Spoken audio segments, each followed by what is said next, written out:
Hello everyone, চলে এসেছি আজকে আবারও একটা নতুন ভিডিও নিয়ে তোমাদের সাথে শেয়ার করতে। তোমরা কেমন আছো বন্ধুরা? আশা করি যে যেখান থেকে ভিডিওটা দেখছো তারা অনেক ভালো আছো।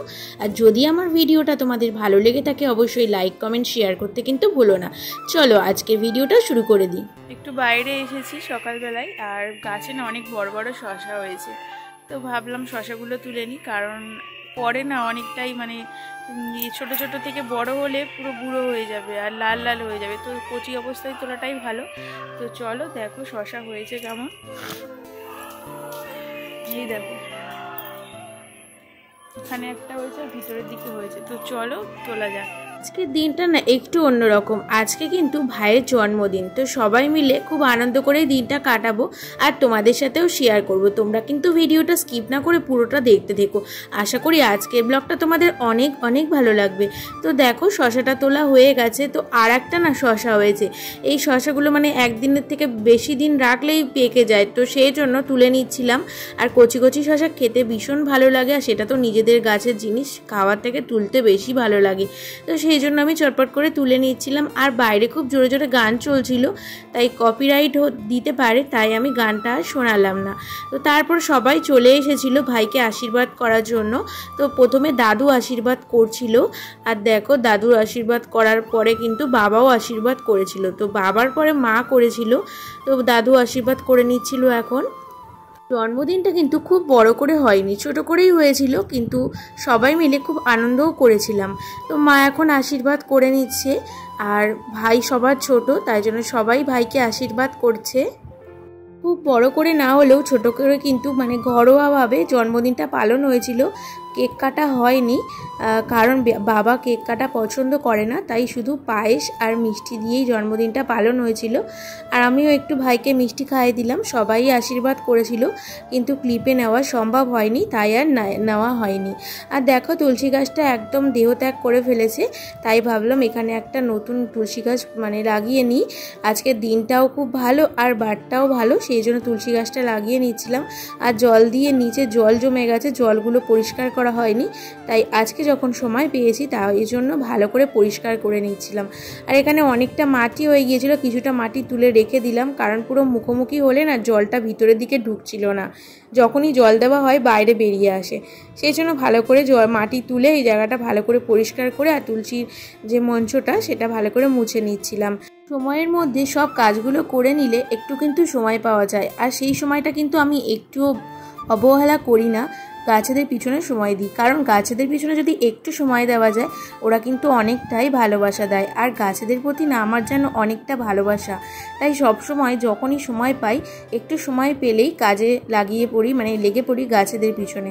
আর এই যে এখানে শিব ঠাকুরটা দেখছি, একটা পাথর রয়েছে, ওই পাথরটা না কালিম্পংয়ে গিয়েছিলাম, পাথরটা নিয়ে এসেছিলাম, দেখতেও বেশ সুন্দর ছিল, তাই আজ এখানে কাজে লাগিয়ে দিলাম। আর এখানে না মানি প্ল্যান্ট গাছটা অনেকটাই বড় হয়েছিল, তাই ভাবলাম এত বড় না দেখতেও ভালো লাগছিল না, তাই পরিষ্কার করে কেটে ছোট করে নিলাম, আর বোতলের জলটাও পাল্টে নিলাম। আর ওদিকটা যখন করেছি এদিকটা কেন বাকি থাকে, এদিকটাও পরিষ্কার করে নিই। অনেকদিন এই গাছেদের যত্ন নেওয়া হচ্ছিল না, আর সাথে সাথে গ্রিলের মধ্যেও না অনেক ধুলো পড়েছিল, সেগুলো একটু পরিষ্কার করে নিলাম।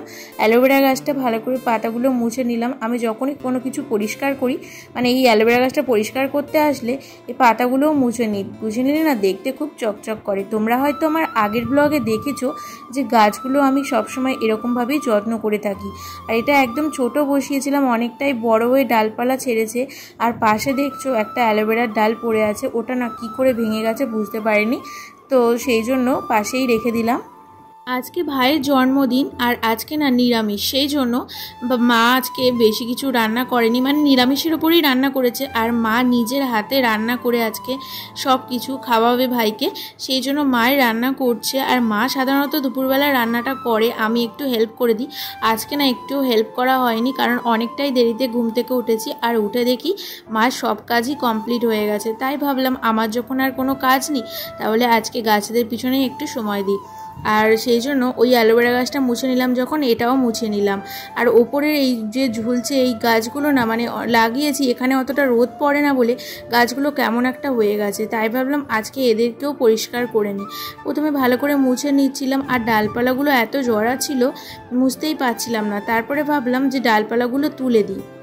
তো সাইডটা ভালো করে মুছে নিলাম, নিয়ে তারপরে এই আর একটা যে টব ছিল সেটাও ভালো করে মুছে নিলাম। এগুলো তো হ্যাঙ্গিং টব, আর এগুলো পরিষ্কার না থাকলে দেখতেও একদম ভালো লাগে না।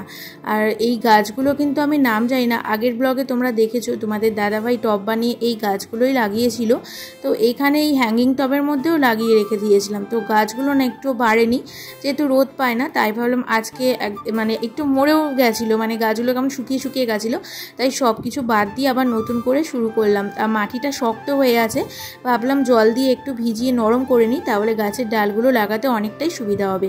আর এখানে দেখতে পাচ্ছ একদম মানে প্রচুর হয়ে আছে গাছের ডাল। আগের ব্লগে তোমরা যদি দেখে থাকো বুঝতে পারবে যে এখান থেকেও আগের দিন অনেক মানে এই ডালগুলো তুলেছিলাম, তুলে আর ওই নতুন টবের মধ্যে বসিয়েছিলাম, তাও কমেনি, তাই জন্য আজকে আবারও তুলে নিলাম। আর দেখো এগুলো এক একটা দিক করে বসিয়ে দিচ্ছিলাম, যেহেতু হ্যাঙ্গিং টব আর এটা ঝুললে ভীষণ ভালো লাগবে দেখতে। তাই আর নরম মাটিতে না পুঁতলে না এই গোড়াগুলো ঠিক ধরে বসবে না, তাই মাটিটা আগে ভিজিয়ে নরম করে নিয়েছিলাম। এখন কিন্তু এগুলো লাগানো হয়ে গেছে, আর দেখতে কিন্তু সুন্দরই লাগছিল। আর তোমাদের কেমন লাগছে অবশ্যই কিন্তু জানিও। দেখো এবার ফাইনাল লুকটা কি সুন্দর দেখতে লাগছিল। এবার চলো ওখানে গিয়ে লাগিয়ে দেওয়া যাক। আর যেই লাগাতে এলাম দেখলাম যে একটার সাথে একটা জড়িয়ে গেছে, তো মানে এখানে ঝোলানো অসুবিধা হয়ে যাচ্ছিলো, কেমন আর হয়ে রয়েছিল। তারপরে তোমাদের দাদাভাই এসে ঠিক করে দেবে ভাবলাম পরে, তাই জন্য আর ঠিক করিনি। তারপরে লাস্টে কিন্তু আমি ঠিক করেই নিয়েছিলাম। আর দেখো দুটো কি সুন্দর লাগছে দেখতে, তোমাদের কেমন লাগছে অবশ্যই কিন্তু জানিও।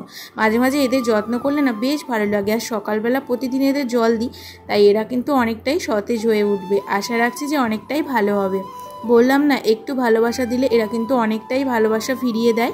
তো চলো একটু ছাদের দিকে যাই। আর তারপরে ছাদে গিয়ে অনেক ঘোরাঘুরি করেছিলাম, সেই ক্লিপগুলো নিতে ভুলে গিয়েছিলাম। আর মার কিন্তু এদিকে সব রান্না হয়ে গেছে, পাঁপড় ভাজছিল। আজকে এইটুকু, বাই।